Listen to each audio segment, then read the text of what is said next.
अस्सलाम वालेकुम। आप सबको ईद मुबारक।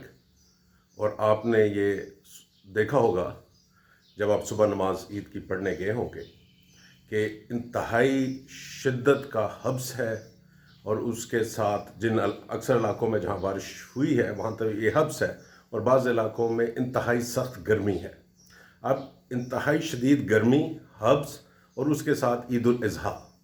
Eid ul Azha on its own बहुत सारे हेल्थ इश्यूज़ का बायस बनती है, क्योंकि हमारे लोग जब बड़ी ईद आती है तो जो गोश्त अवेलेबल होता है वो काफ़ी ज़्यादा होता है, तो वो उनकी कोशिश होती है कि जितना मैक्सिमम खाया जा सके वो खा लिया जाए। ये ऑन इट्स ओन क्रिएट करता है हस्पतालों के अंदर ज़्यादा मरीज़ों का आना ईद उल अज़हा के दिनों में एमरजेंसी रूम्स के अंदर। तो इस वजह से इसको कंबाइन कर दें आप इंतहाई शदीद गर्मी और हब्स के साथ, तो इसका मतलब है कि काम ज़्यादा ख़तरनाक है।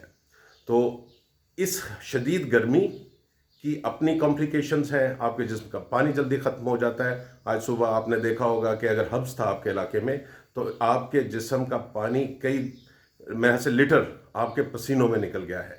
तो इसकी वजह से याद रखिए कि गर्मी का मौसम हो, हब्स हो, तो अपना पानी रिप्लेनिश करते रहें।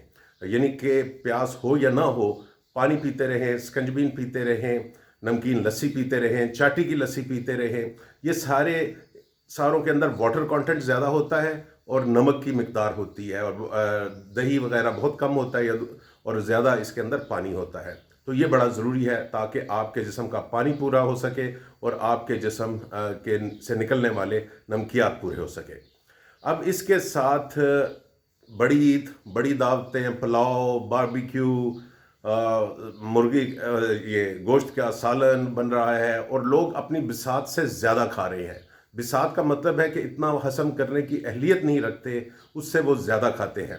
तो सर्दियों में ईद उल अज़हा हो या अच्छे मौसम में हो, तो कुछ ना कुछ कंपनसेटरी मैकेनिज़्म चल रहा होता है। गो के आपकी तबीयत फिर भी ख़राब होगी, लेकिन गर्मी के साथ जब आप अपनी कैपेसिटी से ज़्यादा खाना खाएंगे, ज़्यादा सख्त खाना खाएंगे, तो वो आपके लिए प्रॉब्लम क्रिएट करेगा।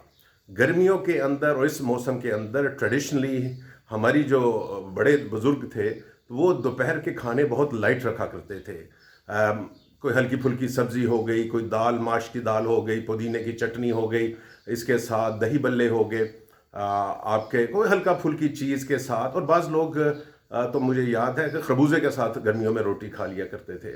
और ये नहीं कि वो गरीब होते थे, लेकिन ये एक ट्रेडिशन थी कि खाना जो है या सालन है वो तेज़ मिर्चों वाला ना हो दोपहर के वक्त, और उसका कम मिकदार जितनी आप खा सकते हैं वो खाएं।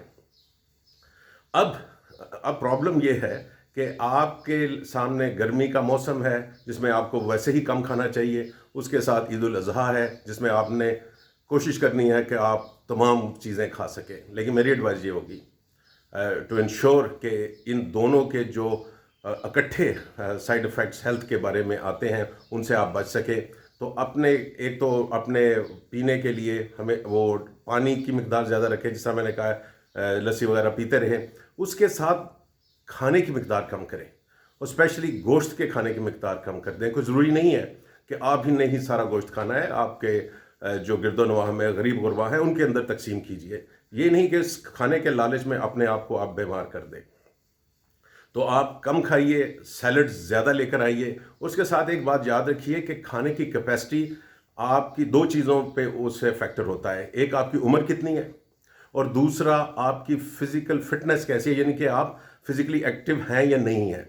तो एक ऐसा मज़दूर 40 साल का, 50 साल का जो बड़ा फुल मतलब गर्मी धूप के अंदर काम करता है, वो आपसे ज़्यादा खा सकता है। लेकिन अगर आप एयर कंडीशन कमरे में बैठते हैं, इतने मूवमेंट नहीं है, तो आपके जिस्म की कैपेसिटी नहीं है ज़्यादा खाना हज़म करने की।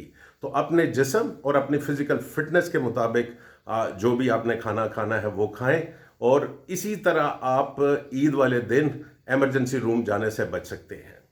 इसके साथ मेरी तरफ से आपको, आपके अहल खाना को बहुत बहुत ईद मुबारक हो।